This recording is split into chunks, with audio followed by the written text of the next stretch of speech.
All right.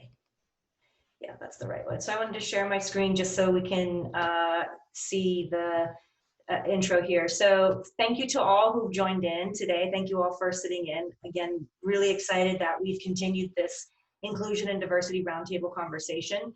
I'm encouraged by the interactions that we're having here and the conversations that we're having. I think they're echoing conversations that are being had in industry, but it's nice to actually have a forum dedicated for it. I think a lot of these conversations happen as people talk about other challenges in industry, and this doesn't often get the dedicated time and airspace that it requires. So I'm really excited that each of you joined in today.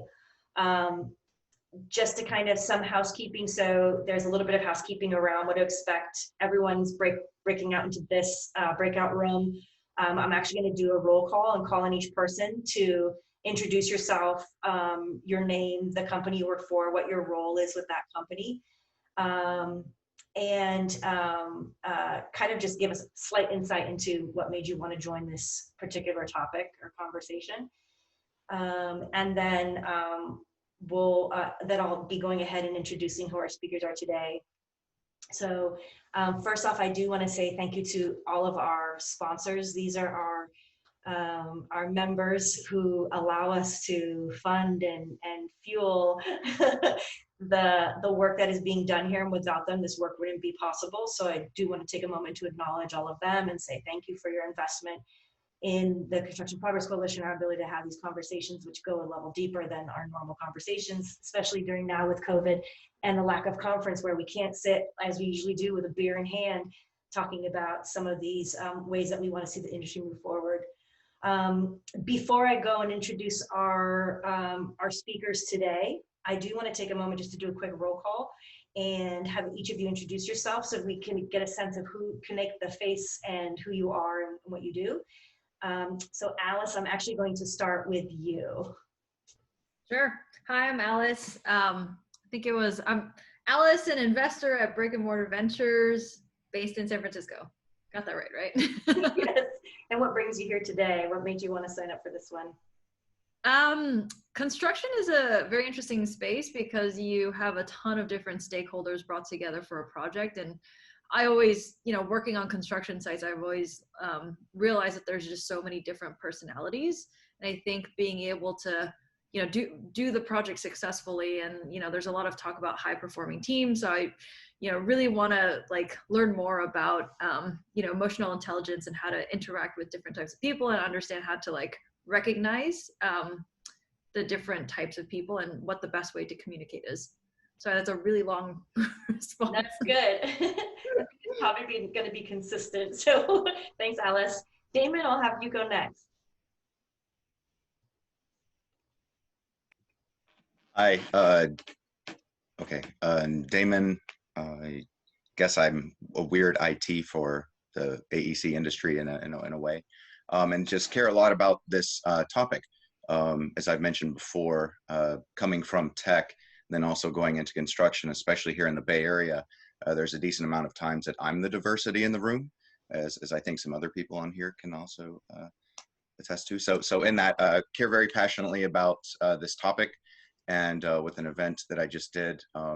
Also, since our last conversation that we had here, tried some things as far as outreach and diversity and inclusion initiatives and things like that, that were and more were not successful.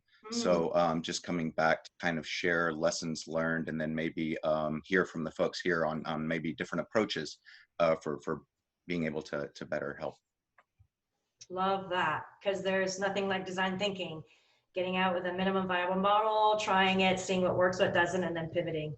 Awesome. Thanks, Damon. Ezra?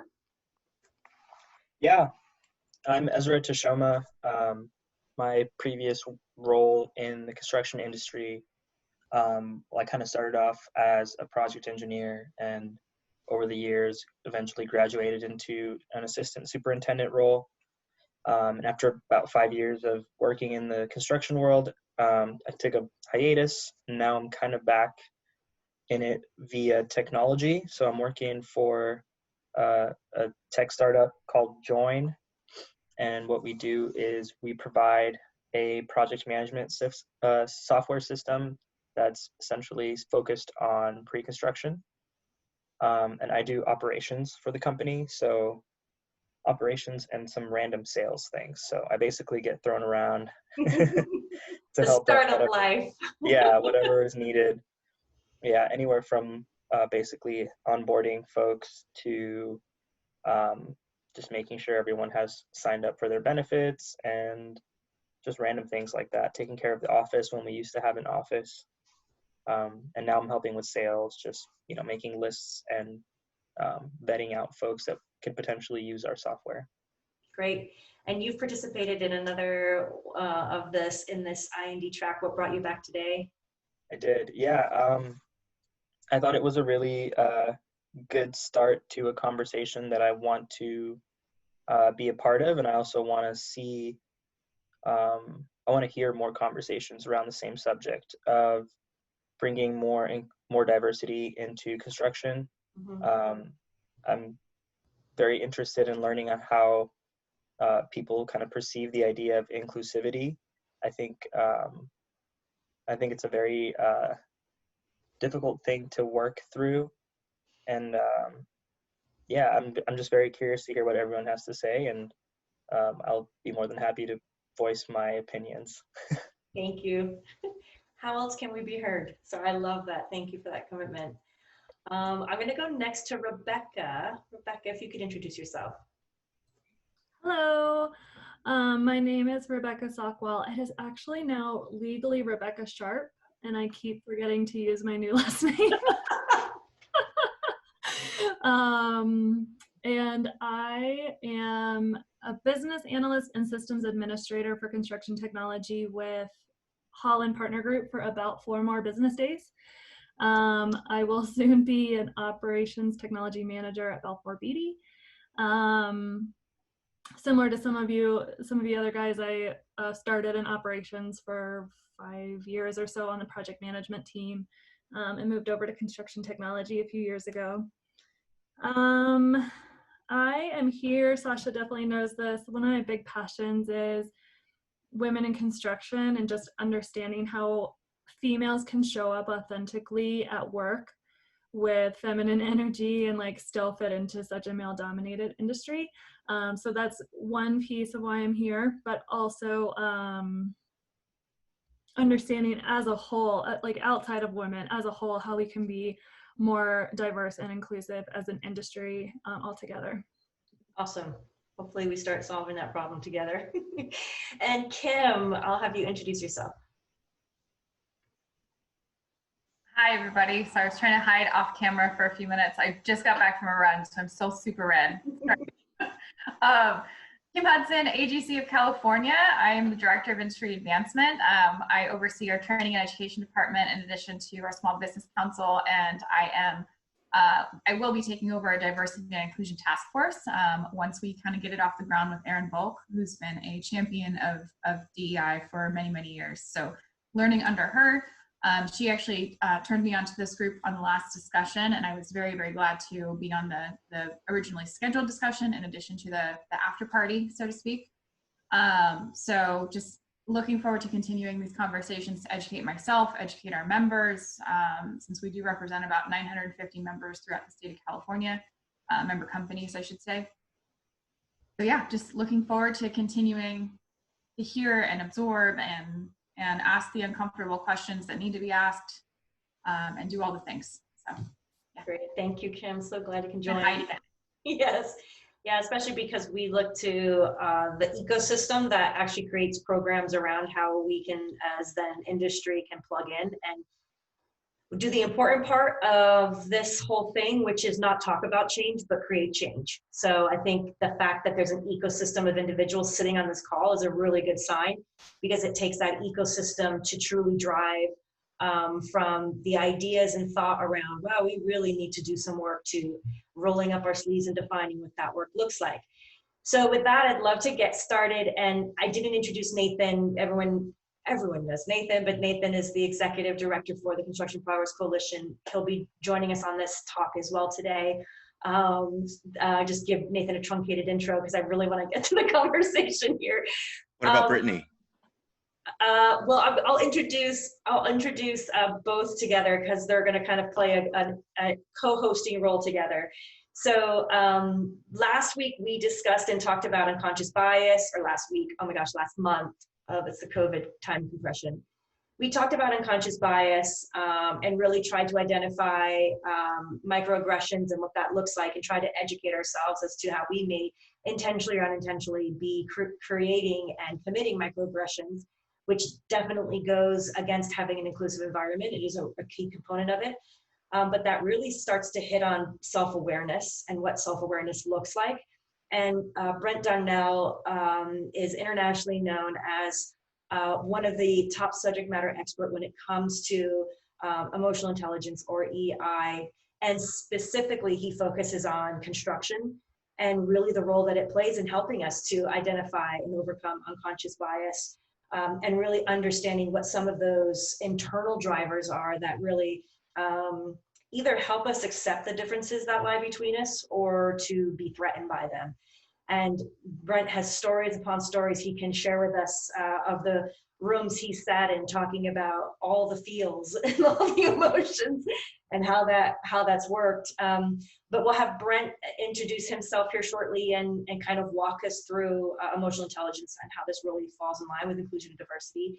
And Brittanie Campbell-Turner is going to be joining us as well, kind of as that co-host for us, really looking at this from the perspective of somebody who's been a part of and taken some of the tests that Brent has created around emotional intelligence, and even sharing with us some of her journey on how has that changed over time, and share with us a little bit about her test results and how she makes sense of herself, and how that's really impacted the ability for her to address and think about career choices and how she shows up in work. But I'll let Brittanie do more, but I'm gonna at this point turn it over to Brent and Brittanie to kind of take us through. Okay, so nice Venn there. This is what intrigued me about emotional intelligence is it was one of the things that you can actually change and improve. Personality's pretty fixed, IQ's pretty fixed, emotional intelligence can be drastically improved or changed. And so the next logical question I kept asking myself is, what are the root causes of some of these behaviors in the industry? And we started seeing really typical emotional profiles for like alpha people. I used to say alpha males, but there are alpha females as well. So alphas, or we see these patterns in their emotional profiles, and then that informs behavior. So if we look at specific areas of the emotional profile, especially as it relates to unconscious bias, if you have lower emotional self-awareness, if you have lower empathy skills, even subtle things like impulse control, do you say things that you don't really think about when you say them? And if you're on the receiving end of some of these unconscious biases, do you have the emotional expression to be able to say, hey, that hurt my feelings, or that was inappropriate, or whatever? So all of these fundamental emotional competencies inform how we interact, and especially how we address these kinds of biases, whether you're on the receiving end or you're the one giving whatever that situation is. How many of you have, I know several of you have taken this emotional intelligence test that Nathan sent out ahead of time. Alice, you took it, right? Yep, I took it. I think only Nathan and I posted on the Slack. Okay. So I encourage you to take it. And we even have, there's an interpretive guidelines that shows the patterns that the Excel sheet will find, and then it'll tell you how that affects literally diversity and inclusion is one of the things that we talk about, the possible effects of having that profile will do toward diversity and inclusion. Brittanie, do you want to weigh in on this a little bit? Sure, it's a delicate balance. I mean, I find that when I've taken the test around emotional intelligence. In the past, I've scored really low. And it's quite interesting because if you ask my family and friends, or if even you ask my colleagues, people would say, "Yeah, I think you're all right in this area," but I would score really low. So I think it's not necessarily readily apparent where you fall, depending on your personality, if you're overt or if you're gregarious. Maybe it's more easy to see, but someone who is a bit more reserved or processing internally, you may not see that emotional intelligence showing up one way or another. So it's a, for me, I think it's a delicate balance, and you really do have to do the deep work and research on yourself. Yes, and these patterns that we see, first of all, if you take the test, keep in mind it's your perception of yourself, which is always a little different than others' perceptions. It might be a good idea to have somebody take it for you, putting in the answers, what they think for you, and then you can see those deltas. That might be helpful. We also, there's differences between male and female, as you would maybe imagine. I have a graph I could share. Do you guys want to see male versus female? Let's do it. It's pretty interesting. Let me share screen and we'll see.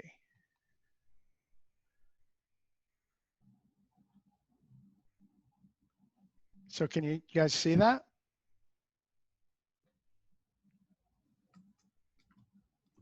So this is 265 males, that's mostly white males, and 65 females.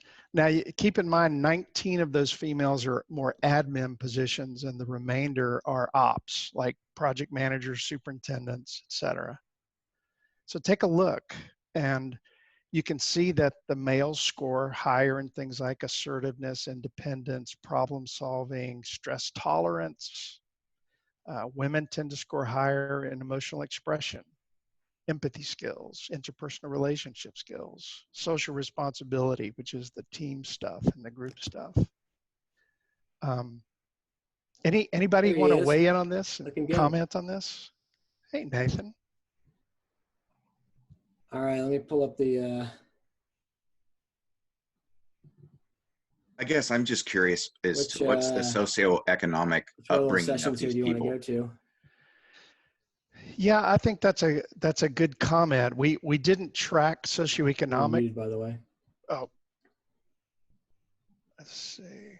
We didn't track socioeconomic status, or we didn't try to rank it that way. We just did male versus female. I'm not sure. There are very few actual craft workers in this. These are mostly management positions. It may be lower management, like assistant project manager. Now you're good.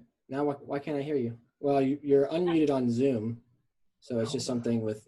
Where? You know what it is? It's by the audio. Oh, sorry guys. Where's what Nathan? happened? I think he was just talking to someone else. Oh, okay. All right.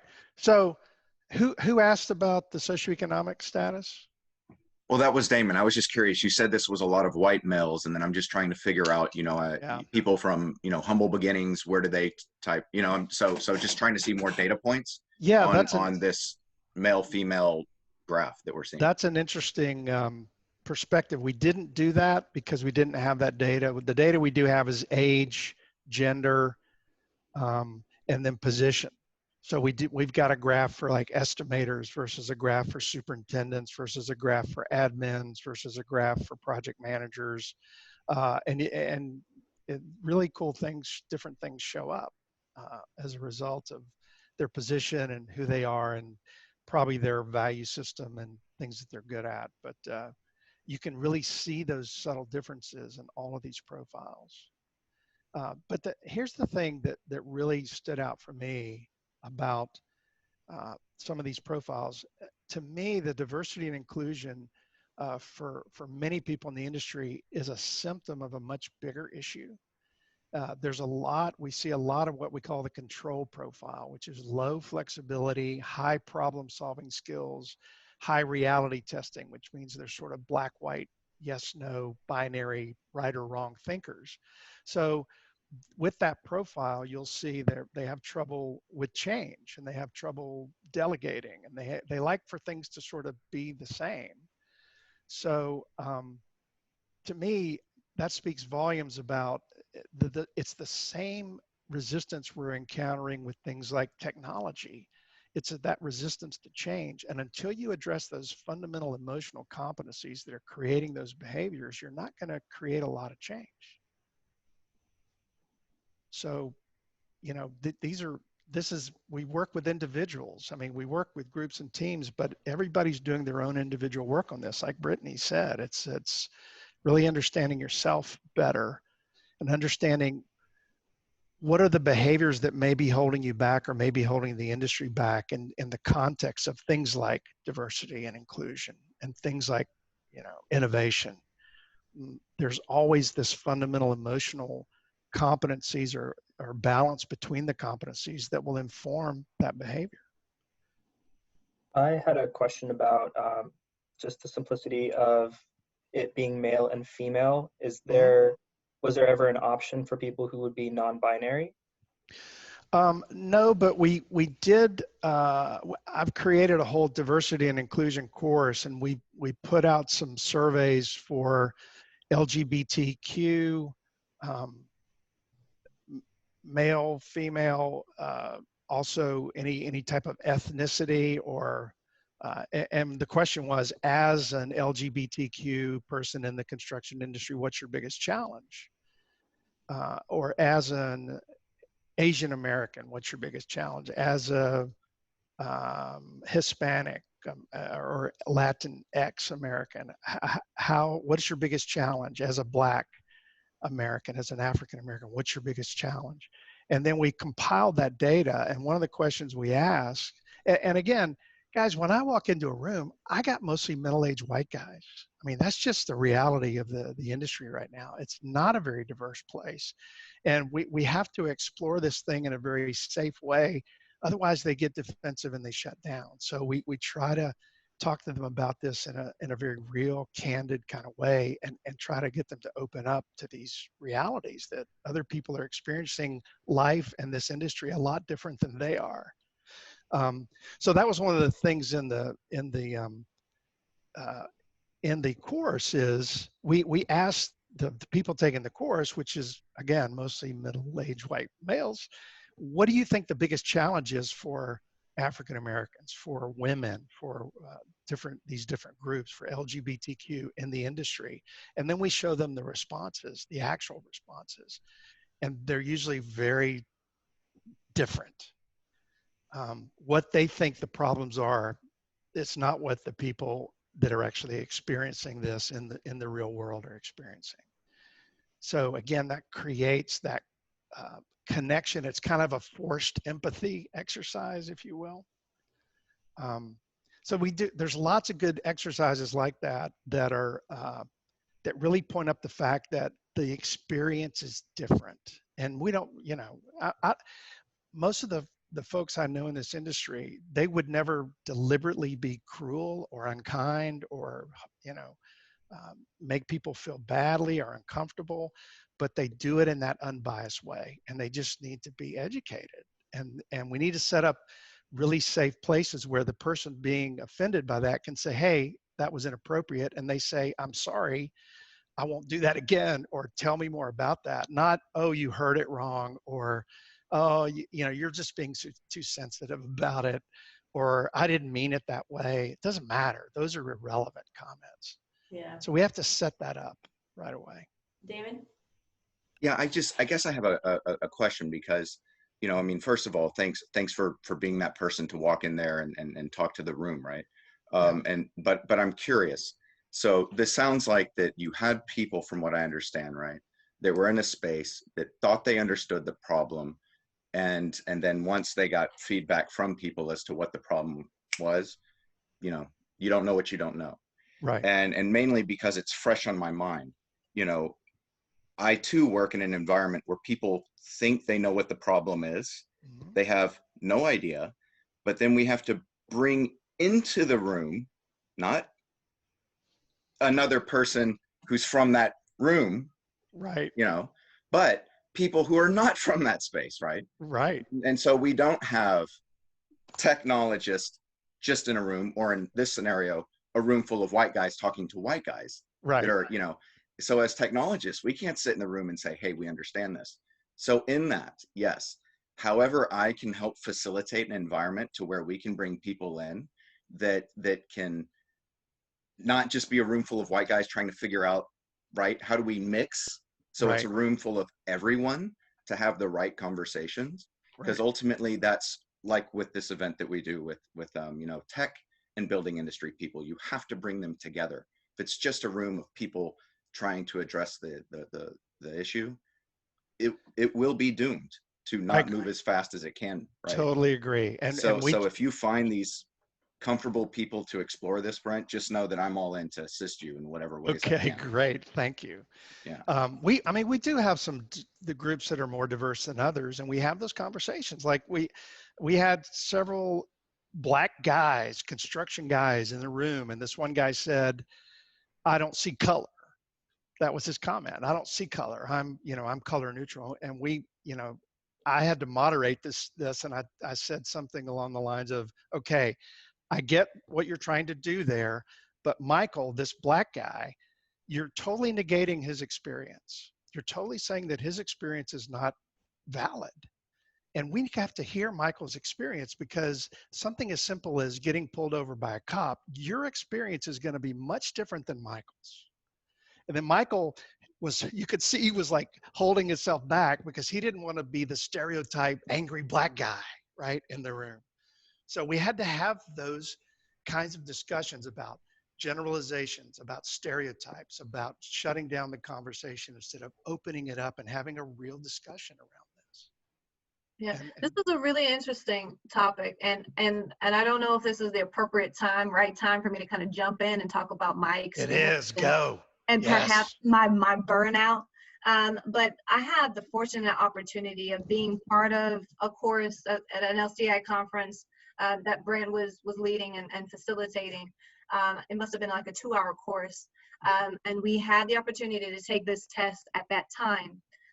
I learned that my top profiles fell in the alpha realm, as well as I think like team builder, and I was pretty high in burnout.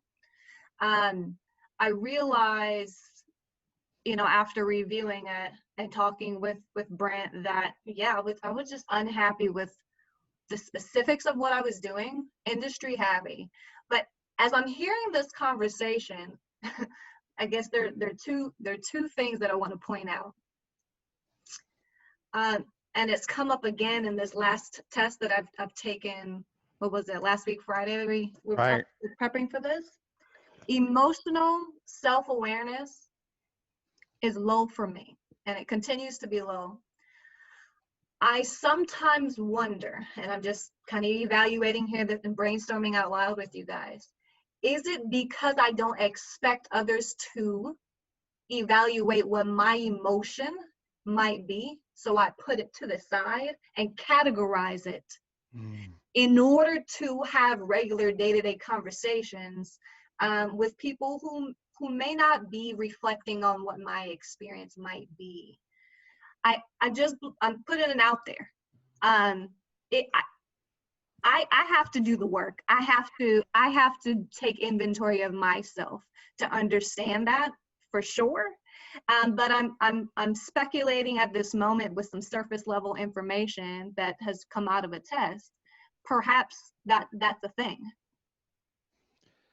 You know, I see that quite a bit with people. They'll score low in self-awareness, and it isn't because they're not aware. It's because being aware is painful, so they shut those things down. You know, So, and the test will reveal it as a low self-awareness, but sometimes it can almost be a sensitivity. Yeah. And the way they answer the questions is, I don't want to feel those things. It is too uncomfortable for me. So we have to look at, okay, how can we make, and again, that's just emotional literacy, awareness, and then management. So it's about being aware of those emotions and then managing them in a better way. Yeah. And I think in addition to that there, Brent, I'm, and to Damon's point as well, there's a requirement for more of the non-white male representation to be in the room in order to respond to things like that, in order for us to evaluate how we're interpreting our experiences in the work world, in order to have that communication, in order to have that dialogue.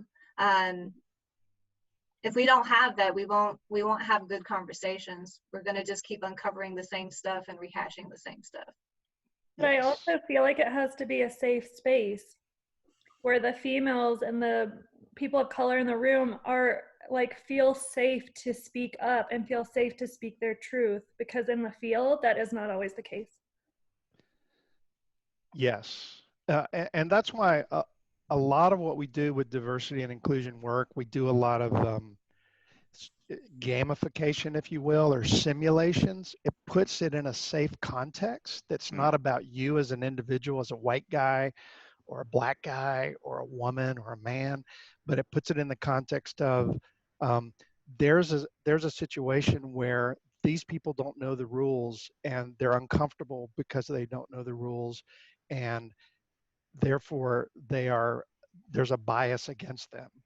And so we can have that discussion in a more generic way, and then it creates this safer place, and then it leads into real specifics of women who can talk to us about these aggressions toward them or biases toward them in the workplace, and give us real specific examples, and then we can talk about what the consequence of that is and how to deal with that next time. And for the men that are mostly men that are maybe perpetrating those things, how to react to those things in appropriate ways.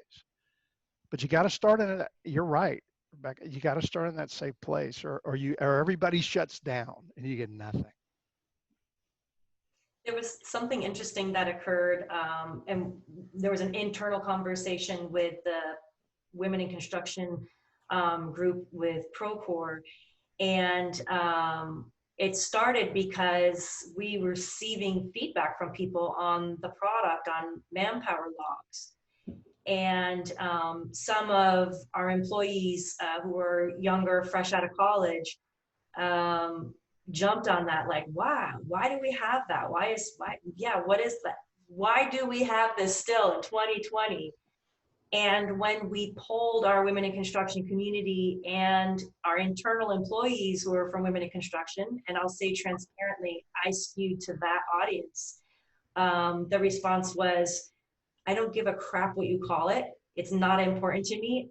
It's just taxonomy. It's just the name. That's not going to stop me from doing my job. That one conversation around the title of something within the product sparked a much larger conversation, which we then started to pull apart, which was, I then had a panel of all of us women who were from construction who now work in technology. And the question we asked was, what parts of female equality in construction do we touch and what parts do we ignore? And what we recognize consistently across those of us who came from industry is we're not sensitive to women's issues primarily. We have an attitude of show up, do good work, get acknowledged for the work, and that's what's going to get you ahead. But what we learned from unpacking that conversation was in the industry of construction, and technology is not very different, there's a lot of similarities there. The ones who do best are the ones who learn how to be so self-aware they can almost chameleon-like navigate the internal system in order to show up how the business needs to show up. That does not necessarily mean we're challenging the systems in which we work to be inclusive. And to Brittanie, your point, that was the first thing I thought of is, especially those of us who are super driven, we are more apt to think in terms of chameleon-like ways to get where we need to be than to advocate for ourselves because it's counterproductive. That's the point. I think that's really something to look at here. I think you hit the nail on the head. I think at that time, for so many reasons, because of the role, because of the work I was doing, and because of how I'm acknowledged, right, at the time, I likely was pursuing alpha because I had laser focus of what I needed to accomplish in order to get where I needed to be. Because that's what I saw, so that's what I modeled. and didn't acknowledge how I was feeling about the situation at all. Wow. Yeah, and that's where I feel like this, Brent, what you're speaking of here today, of taking out from the centered space where we feel, where we process, this and anger, frankly, is what drives construction to get stuff done. It's not this space here. It's not that feeling space. But this test and the ability to understand yourself creates language that has been lack of exploration and access from leaders in the industry. And that's why I'm super interested to see how can we work with the test, in order to create the spaces for conversation around that. Damon, you have a question or thought? Yeah, just so something I find interesting, right, is there are places, as I've mentioned before, that this is not, from a gender perspective, as much an issue. And so how are we looking to connect with those places? I mean, because when I am working with folks in Scandinavia and in other parts of the world, right, it starts with the human, right? Their focus is entirely different than as an American. And so they are much further ahead in the way that they deal with a lot of these things, right? A lot of the ways that they process equality, especially among the genders, right?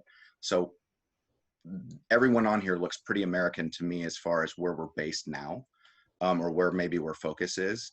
And how are we looking to leverage, or what initiatives or thoughts do you have as far as us reaching out to folks from construction in these other communities to say, hey, how do you deal with this, right? Because y'all obviously have some better ways of doing this than we do, and there could be some lessons to learn, perhaps.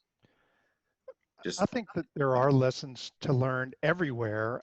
I haven't found the same level of equality. I've worked in 20 different countries, and all the Scandinavian countries. It's better, but it's still not equity.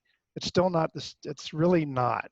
I mean, Sweden has 60% women in their government. Stockholm has 60% women in their legislature, but it's not the same in construction. And there's still that bias. We're still in this hyper masculine sort of. I'm just looking to leverage ideas. Yeah, right? yeah. I'm just looking for data points of something to add, because innovation comes when you grab from usually outside of what you know and then bring it in. Yeah. Otherwise, you're just circling the same water. So I'm just trying to say, out of those places that do have that kind of representation, yes, their construction industry is not perfect, but that's a hell of a great start over what I see where I am. So I'm just curious, how can maybe we leverage some ideas from them, best practices. Totally agree. Totally agree. And it's about starting the discussion, and we just have to start and know that we're going to fail, and know that we're going to screw up, and know that I'm going to say things that are wrong, but create that space where it can be safely pointed out to me that was something that was inappropriate, and then I can say, I'm sorry, and we move on and we learn from that and keep going. And right now we're not in that space, I think, because especially with what's happening socially here, it just heightens everything. Everybody's on the defensive. So, but we just have to start.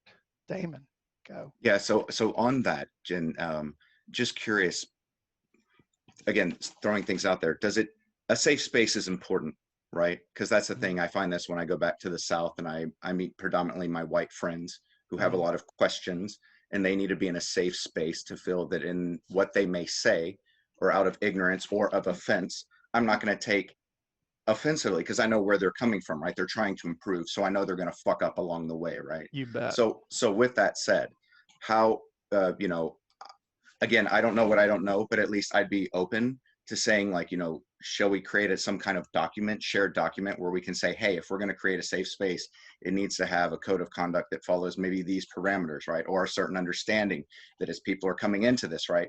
Yeah, you may say some shit that you grew up a certain way, and you don't know, hey, that's offensive to people outside of maybe that region, right? But it's Right. okay if you screw up. Now, if you continue to do it, then that falls in the no asshole clause, and I think there should be something for that. But Right. you know, I'm just curious if people would like to maybe start collaborating on what does this safe space look like, because I think that's a key thing, right? Is facilitating the right environment to have this Right. conversation. Well, I'm going to give you guys, or I have given you guys, the chapter from my book on diversity and inclusion, and it does give a framework in there, and it talks about the emotional underpinnings of what, you know, what's going on in terms of people messing up in terms of their own emotional competence. So maybe that could be a place to build from. It's probably not perfect. I'm just a white guy trying to make a difference in a totally white male dominated industry. So, you know, my perspective is skewed for sure. I got lots of good input for that chapter and for my course on diversity and inclusion, but I need to learn. I need to keep learning. So I would love to get everyone's feedback on that chapter and say, hey, you missed this, and what about this? Because this is kind of evolving. You know, I mean, I've been working with diversity in the industry for about 10 years now. And boy, 10 years ago, I was the real weird guy. You know, it was like, why are we doing that? Why is that? What are you doing? You know. And 10 years ago, Nathan and I were like, oh my God, did you see what Brent Darnell is training on? It's happening. And here we are 10 years later. Has it Well, happened? Well, not yet. also, Sasha, you talked about, you know, I think the industry is changing, and Damon as well. I think we're going more toward integrated project delivery and more collaborative project delivery and lean and IPD and all of these collaborative project delivery methods. And I think women being in on that process, more women in those higher management levels, I think will lend to more success of those kinds of models. They're just really better at it. I mean, according to their emotional profiles, they are. And what I've seen in the real world, that they add so much to that process, and we need more women in those positions. But we got to put them there. We got to give them a chance, and it's got to quit being such a, you know, women have to walk such a fine line. If they're assertive, they're rated, they're just, people say they're a bitch. And if they're compliant or empathetic or compassionate, they're weak.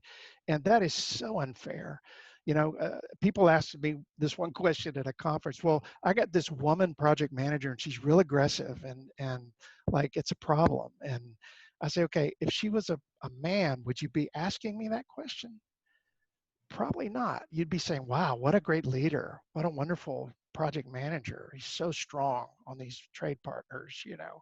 So we got to start those discussions and figure out what we can do to shift our perspective to overcome those biases and really get into some stuff, mess up a lot, and keep getting better. Brent, I just wanted to further clarify something from what we talked about earlier. Yes, we should 100% be very inclusive to women. We should also be aware that there are people who may not be identifying as women. And so when I talked about non-binary folks earlier, I wasn't talking about like sexuality, I'm talking about gender. So I think to keep referring to all these folks in this industry as just men and women is kind of limiting, and our ability to see that picture. Like, I haven't even scratched the surface on, you know, people who are intersex or trans. So I think, yeah, just something to be aware about. Ezra, it's a great point, and I appreciate you pointing it out. And I you know, I've gone from really watching my pronouns when I'm speaking to not just, you know, have male pronouns. And you're right, we have to be aware of those issues that are coming up more and more, and be it limits our inclusiveness when we don't make sure that we include that in the discussion. So thank you for pointing that out. Absolutely. I'm also curious, like, you know, because you kind of mentioned, Brent, that, you know, we have to give the opportunity to women. I kind of feel like, you know, I'm, you know, from construction operations, but sometimes I just wonder, like, you know, is the industry just so male dominated that women don't even want to get into it, kind of thing? So it's like, maybe they don't even want to do it. So like at that point, what can you do? Because it's like, if it's like, oh, this is like such a shitty place to work, like who would even want to go into that industry? There's a horrific statistic on women that come into the industry and leave.